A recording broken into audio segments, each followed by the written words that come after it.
de Cheikh Anta Diop qui en parle. Voilà. Civilisation ou barbarie.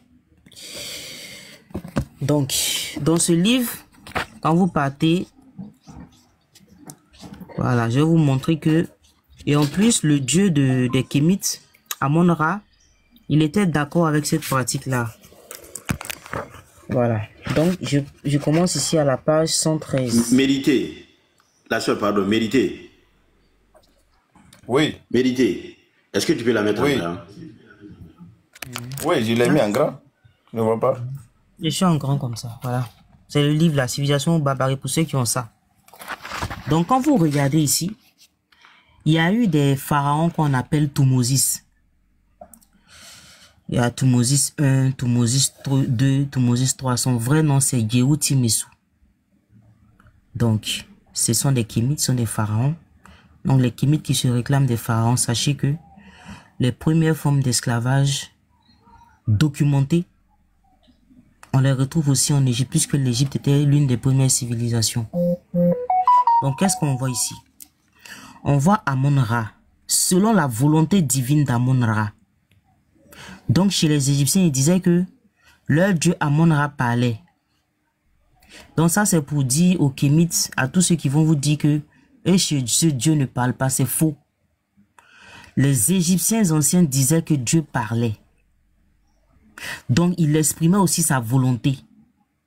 Donc, qu'est-ce que Amon-Ra, le dieu des Kémites, disait à Thutmosis III? Il lui donnait la permission d'aller attaquer les peuples. Donc, voilà ce que Amon-Ra dit. Je t'ai donné la puissance et la victoire sur toutes les nations. Tu as vaincu les autres de rebelles comme je te l'ai commandé. La terre dans sa longueur et dans sa largeur, les gens de l'Occident et ceux du Levant sont tes sujets. Donc ici, Amon-Ra dit quoi? Il est en train d'expliquer à Thutmosis que lui, il a soumis tous les peuples à sa volonté et au fait que c'est Thutmosis III qui soit leur dirigeant, c'est-à-dire leur roi. Donc lui, Amon-Ra a donné la puissance et la victoire à Thutmosis III sur tous les peuples. Et regardez bien, je vais vous montrer un passage. Amon-Ra a béni l'esclavage, je peux dire en me basant sur ça. Et ça, c'est une conclusion que moi-même je tire. Le dieu des Kémites a béni l'esclavage. Regardez bien. Personne ne s'est soumis à ta majesté sans que moi-même j'ai été ton guide pour que tu y parviennes. Tous les peuples viennent t'apporter leur tribut sur leur dos et se prosternent devant ta majesté comme je te l'ai ordonné. Donc, qu'est-ce qu'Amon-Ra dit? Amon-Ra dit que tous les autres peuples doivent se soumettre à la volonté de Thutmosis et chaque année doivent rapporter leur tribut. C'est ce que je vous expliquais tout à l'heure en vous disant que quand vous vainquez, c'est comme aujourd'hui, nous, sur le jour colonial, les colons nous disent, bon, ils ont des droits sur tous nos produits ou bon, ils ont des droits sur nos terres. C'est ça le colonialisme. Bon, sachez que ceux qui ont été les premiers colons, c'est les Égyptiens. Et quand ils ont soumis, il a fini de soumettre effectivement les peuples. Ces peuples-là devaient lui reverser chaque année. Ils devaient lui reverser quoi? On va continuer de lire. On va continuer de lire. Voilà les peuples. Voilà la représentation. Ça, c'est pas quelqu'un qui le dit. Hein. Voilà la représentation de ces peuples-là qui envoient, voilà, tout ce dont le pharaon a besoin. Chaque année, il devait faire ça. Chaque année. C'est ça là qu'il devait faire. Maintenant, on va lire ce que les gens rapportaient. Voilà une autre stèle encore qui montre les gens venir avec des présents. Voilà. Donc, ici, vous allez voir ce que les gens rapportaient au pharaon chaque année. Qui a été béni même par Amon-Ra. Qui dit que tous les peuples doivent apporter leur tribu. Donc, les peuples qui vivent en Syrie par exemple. Le tribut annuel net de la Syrie en l'an 38 du règne de Thutmosis III est de 328 chevaux et 522 esclaves. Donc, Thutmosis III recevait de la part des Syriens 522 esclaves chaque année. Et la majorité des esclaves, c'était qui? C'était des femmes en général. Donc, parmi ces esclaves, Pharaon aimait beaucoup les femmes.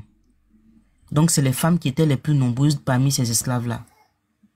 Et chaque année, les gens devaient donner ça. Et ça a été béni, comme je vous ai montré tout à l'heure, par Amon-Ra. Ensuite, le Réténou, c'est-à-dire district syrien, verse en l'an 24 la fille du chef pour le harem du pharaon avec des bijoux en or et 30 esclaves pour elle. 65 esclaves encore. Donc, on nous dit quoi? On nous dit encore qu'il y a un autre district syrien encore qui envoyait la fille, qui a envoyé sa fille pour orner le harem. Est-ce que vous connaissez ce que c'est que le harem? Le harem, là, c'est un endroit où on retrouve les épouses. Oui, le Mboutis, tu connais? Non, même pas.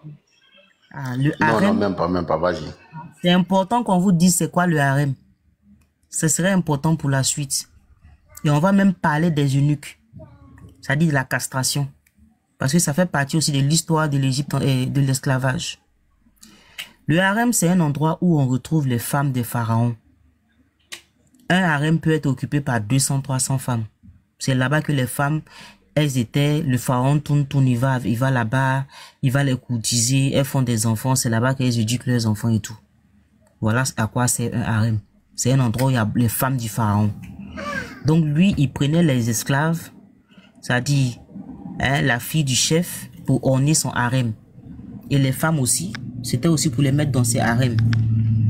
Et c'est ce qui même a causé le métissage, beaucoup de métissage en Égypte. Parce que ces esclaves-là, quand elles venaient, ils sortaient avec elles et ils faisaient des enfants et ça faisait plein de métis. Ensuite, vous voyez, le Naharina fournit 513 esclaves. Donc chaque année, les gens devaient verser des esclaves au roi, au pharaon. Et ça, c'était dans la 18e, je vous donne la date parce que c'est important. C'est au 18e, de la 18e dynastie. C'est au moins 1500 ans avant Jésus. Donc il n'y avait ni Jésus, ni Mohamed. Les Kémites, ils vont accuser qui? Question. Donc la tradition ancestrale n'avait pas interdit des tribus annuelles qui étaient composées d'esclaves. Donc ça, c'est Cheikh Anta Diop qui le dit. Donc voilà à quoi servaient les tribus. Il y avait des esclaves qui étaient des femmes en général, que les pharaons, voilà, vous savez ce qu'on fait avec les femmes. Il n'y a pas besoin de vous faire un dessin. Ensuite, on va attaquer un autre point qui est important. Je vais rester d'abord dans l'Égypte antique et après on va venir progressivement sur l'Afrique noire parce qu'il y a eu des liens. Donc là c'est un égyptologue, ça c'est